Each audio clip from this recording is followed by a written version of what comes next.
নমস্কার বন্ধুরা, নিত্যদিনের রান্নায় আপনাদেরকে স্বাগত। আজ আমি নিয়ে এসেছি একটা নতুন রেসিপি। এই গরমের দিনে এই শাকটা পাওয়া যায়। দেখুন তো চিনতে পাচ্ছেন কিনা। এই শাকটাকে তিলের সিজনে, তিলের যে জমি আছে সেই জমির মধ্যেই এই শাকগুলো হয়ে থাকে। এর নাম অনেক জায়গায় অনেক রকম। কেউ এই শাকটাকে পূর্ণনভা বলে, কেউ বলে খোলামকুচি শাক, কেউ বলে চাকদা শাক, কেউ আবার সাপুনে শাক বলে। চলুন আজকে দেখে নিই এই সাপুনে শাকটাকে কিভাবে আমরা রান্না করব। এই শাকটাকে দেখুন আমি ছোট ছোট করে কেটে নিয়েছি, দিয়ে পরিষ্কার করে ধুয়ে নিয়েছি। আর এর সাথে লাগছে বেগুন। বেগুনটাকে আমি টুকরো টুকরো করে কেটে নিয়েছি। এখানে আমি একটা ছোট বেগুন নিয়েছি, একটা বড় সাইজের আলু নিয়েছি, কাঁচা লঙ্কা নিয়েছি 7-8টা। ঝালটা আপনারা যে যেমন খাবেন সেই মতো ঝালটা দেবেন। টমেটো দিয়েছি আমি একটা, আর দিয়েছি একটা পেঁয়াজ, কয়েকটা রসুনকে আমি টুকরো টুকরো করে কেটে নিয়েছি। নুন লাগবে, আদা লাগবে, সর্ষে লাগবে, সর্ষেটাকে আমি বেটে নিয়েছি, আদাটাকেও বেটে নিয়েছি। আর লাগছে হলুদ, লাগবে হাফ চামচ জিরে গুঁড়ো আর হাফ চামচ ধনে গুঁড়ো। ফোড়নের জন্য লাগছে 5 ফোড়ন আর ডালের বড়ি। আর রান্না করার জন্য অবশ্যই লাগবে সর্ষের তেল। চলুন আমরা রান্নাটা শুরু করি। গ্যাসটা জেলে আমি কড়াটা বসিয়ে দিয়েছি এবং তেল গরম হতে দিয়ে দিয়েছি। তেলটা প্রায় গরম হয়ে এসেছে। এই মতো অবস্থায় আমি বড়িগুলো একটু ভেজে নেব।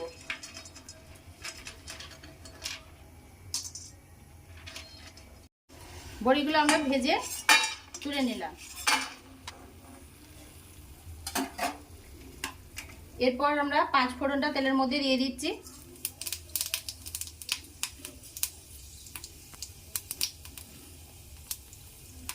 রসুনটা দিয়ে দিলাম,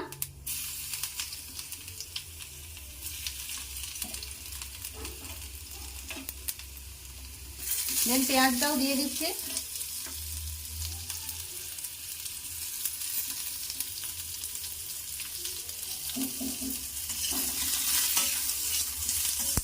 এগুলোকে একটু ভালোভাবে ভেজে নেব।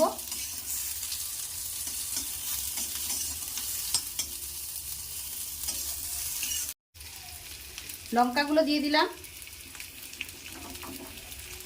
আলুগুলোও দিয়ে দিলাম।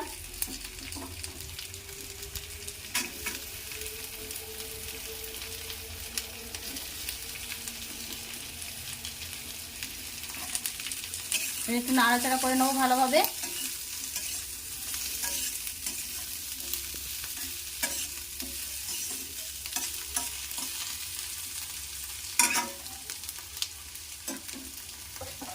দু মিনিটের জন্য আমরা ঢাকা দিয়ে দিচ্ছি আলুগুলো, যাতে একটু ভাজা ভাজা হয়ে যায়। এর মধ্যে আমরা বেগুনগুলো দিয়ে দিচ্ছি। দেখুন, দিয়ে আমরা একটু নাড়াচাড়া করে নেব। আমি একটু কম তেলেই রান্না করছি, প্রচণ্ড গরম। আপনারা যে যেমন পছন্দ করেন তেলটা সেই অনুযায়ী দিয়ে বানাতে পারেন। আর বন্ধুরা, এই শাকটা আপনাদের এলাকায় কি নামে পরিচিত সেটা আমাকে কমেন্টে অবশ্যই জানাবেন। চলুন এরপর আমরা টমেটোটা এর মধ্যে দিয়ে দিচ্ছি।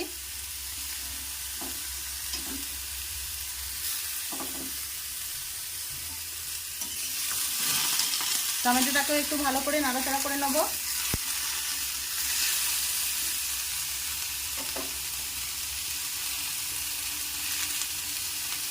সর্ষে বাটনাটা দিয়ে দিলাম, আদাটা দিয়ে দিলাম, জিরে গুঁড়ি আর ধনে গুঁড়িটাকেও দিয়ে দিলাম, হলুদ গুঁড়িকে দিয়ে দিলাম। দিয়ে আমরা একটু ভালো করে মশলাটা কষিয়ে নেব।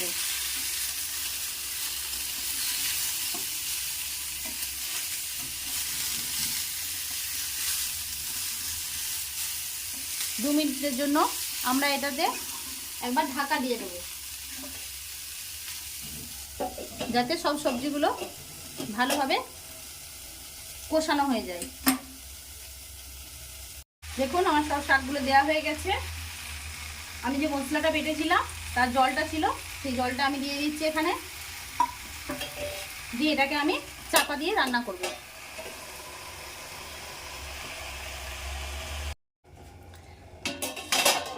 আমি ঢাকা খুলে মাঝে একবার শাকটাকে ভালোভাবে নাড়াচাড়া করে দিয়েছি, আরও দু একবার ভালো করে এটাকে একটু উপর নিচে করে দিতে হবে।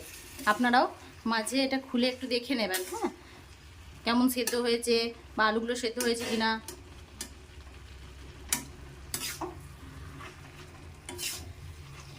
এই সময় এই শাকটা পাওয়া যায় তো, আর এটা শরীরের পক্ষেও খুব উপকারী। আপনারাও এরকমভাবে বানাবেন, বানিয়ে দেখবেন কেমন খেতে লাগে। আর একটু সেদ্ধ হবে, ঢাকা দিয়ে দিই আমি।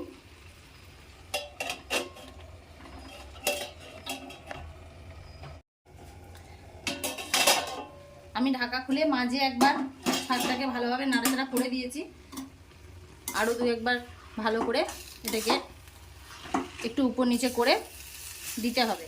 আপনারাও মাঝে এটা খুলে একটু দেখে নেবেন, হ্যাঁ, কেমন সেদ্ধ হয়েছে বা আলুগুলো সেদ্ধ হয়েছে কিনা।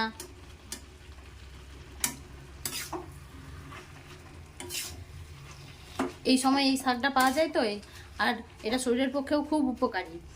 আপনারাও এরকমভাবে বানাবেন, বানিয়ে দেখবেন কেমন খেতে লাগে। আর একটু সেদ্ধ হবে, ঢাকা দিয়ে দিই আমি।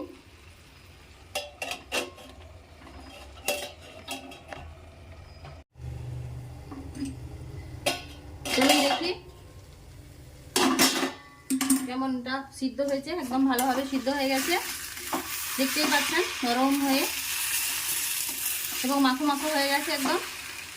এই অবস্থায় আমি একটু অল্প পরিমাণে চিনি দিয়ে দিলাম। যদি আপনারা না চিনি খেতে চান, মিষ্টিটা নাও দিতে পারেন, ওটা স্কিপ করে যাবেন, ঠিক আছে। খোলামকুচি শাক বা শাকুনের শাকের রান্না আমার একদম রেডি হয়ে গেছে। এরপর আমি শুধু যে আগে বড়িগুলো ভেজে রেখেছিলাম সেগুলোকে উপর থেকে কুড়িয়ে এভাবে দিয়ে দিচ্ছি।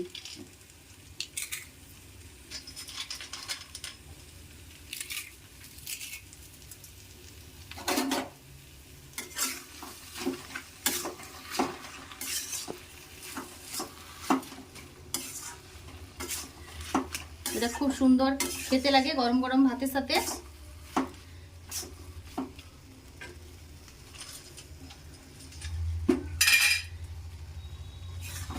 দেখুন কত সুন্দর মাখো মাখো হয়েছে।